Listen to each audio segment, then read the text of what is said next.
محترم ناظرین، السلام علیکم ورحمۃ اللہ وبرکاتہ۔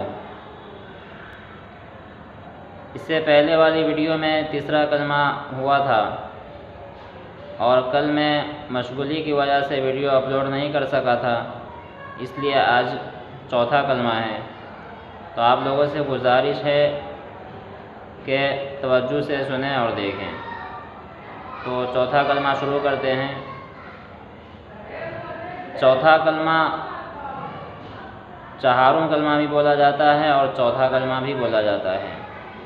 چوتھا کلمہ توحید، لا الہ الا اللہ وحدہ لا شریک لہ لہ الملک ولہ الحمد یحیی ویمیت بیدہ الخیر وہو علی کل شیء قدیر۔ یہ چوتھا کلمہ مکمل ہوا۔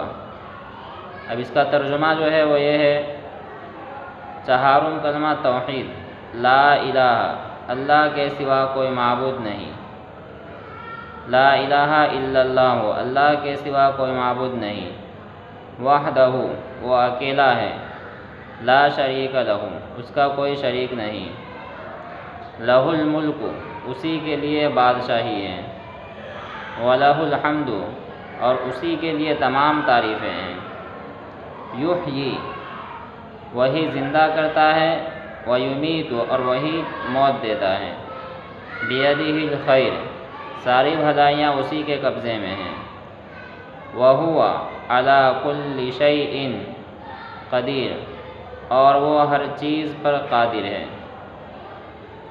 یہ چوتھے کلمہ کا ترجمہ ہوا۔ اس میں سب سے پہلے ہے لا الہ الا اللہ، یہ پہلے گزر چکا ہے۔ اس کے بعد ہے وحدہ، وہ اکیلا ہے، لا شریک لہ، لا شریک لہ مطلب اس کا کوئی شریک نہیں ہے۔ یہ شریک واحد ہے، اس کی جمع آتی ہے شرکا، اور یہ قرآن میں بھی بہت سی جگہ پر استعمال ہوا ہے۔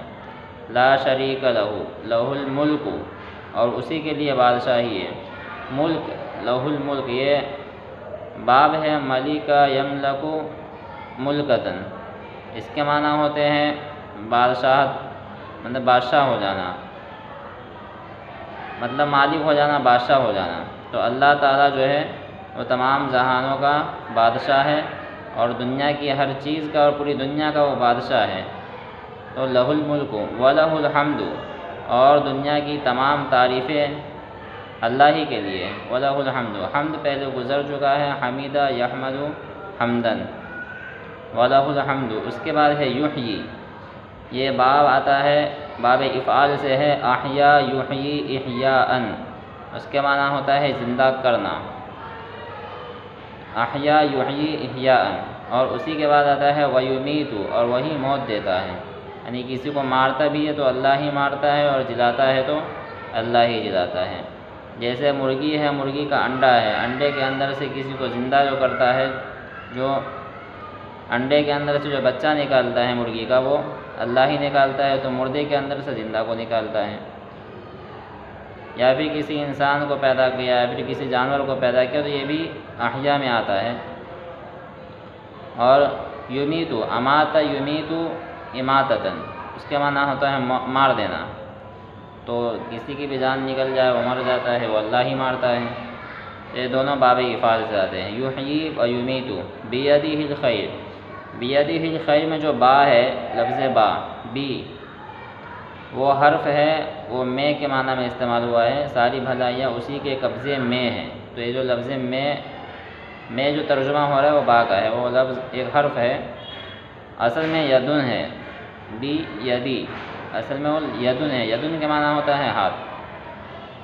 تو ساری بھلائیاں اسی کے قبضے میں ہیں، مطلب اسی کے ہاتھ میں ہیں، تو جیسے چاہے استعمال کر سکتا ہے، جو چاہے کر سکتا ہے۔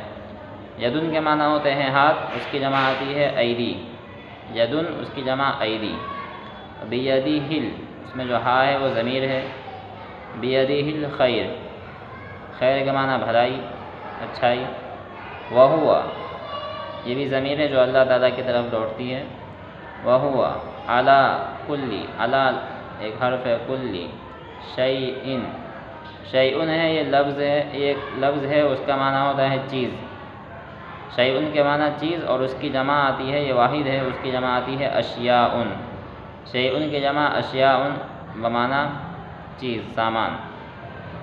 وهو على كل شيء قدیر، قدیر، قدیر یقدر قدرتاً، مطلب قادر ہو جانا، یہ سامیہ سے آتا ہے، ٹھیک ہے۔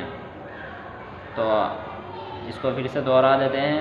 چہارم کلمہ توحید، لا الہ الا اللہ وحدہ لا شریک لہ، لہ الملک ولہ الحمد یحیی ویمیت بیدہ الخیر وہو علی کل شیء قدیر۔ اللہ کے سوا کوئی معبود نہیں، وحدہ وہ اکیلا ہے، اس کا کوئی شریک نہیں، لہ الملک اور اسی کے لیے بادشاہی ہے، ولہ الحمد اسی کے لیے تعریف ہے، یحیی و یمیت وہی زندہ کرتا ہے اور وہی موت دیتا ہے، بیدہ الخیر وہو علی کل شیء قدیر، ساری بھلائیاں اللہ ہی کے ہاتھ میں ہیں اور وہ ہر چیز پر قادر ہیں۔ تو اسی پر میں اپنی بات کو ختم کرتا ہوں۔ اس کو میں بھی پڑھوں گا انشاءاللہ، آپ بھی پڑھیے اور زیادہ سے زیادہ شیئر کیجیے۔